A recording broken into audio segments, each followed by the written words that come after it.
இன்று மனிதன் அது இல்லை இது இல்லை, எனக்கு அல்லாஹ் அதை கொடுக்கவில்லை இதை கொடுக்கவில்லை என்று அல்லாஹ் கொடுத்ததை மறந்து விடுகிறான். தூதர் ஸல்லல்லாஹு அலைஹி வஸல்லம் யாரை முன்னுதாரணமாக சொல்லுவது? அவர்களுக்கு 3 வேளை உணவு கூட தொடர்ச்சியாக கிடைத்தது கிடையாது. 2 நாள் தொடர்ச்சியாக அவர்களுடைய வீட்டில் அடுப்புகள் எரிக்கப்படுவது கிடையாது. 2 நாள் அவர்களுக்கு ரொட்டி துண்டும் எண்ணெயும் அவர்களுக்கு உணவாக கூட கிடையாது. பசிக்காக வயிற்றில் 2 கல்லை சுமந்து அந்த பசியை கட்டுப்படுத்தி வைத்திருந்தவர்கள்.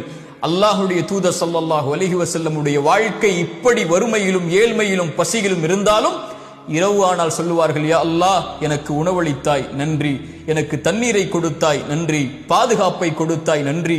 எத்தனையோ மக்கள் உணவில்லாமல் தாகத்தில் பாதுகாப்பில்லாமல் தவித்துக் கொண்டிருக்கும் போது எனக்கு இதை நீ கொடுத்ததற்கு நன்றி யா அல்லாஹ் என்று அல்லாஹ்வை நிறைவுபட வாழ்ந்தார்கள். எத்தனையோ கவலைகள் சூழப்பட்டது, எத்தனையோ பிரச்சனைகள் சூழப்பட்டது, எத்தனையோ போர்க்களங்கள் சூழப்பட்டது. ஆனால் திருப்தி அடைந்த உள்ளத்துடைய வாழ்வை அல்லாஹ்வுடைய தூதர் வாழ்ந்தார்கள். அவர்களைப் போல் மகிழ்வுற வாழ்ந்து மறைந்த ஒரு மனிதன் இந்த பூமியில் இல்லை.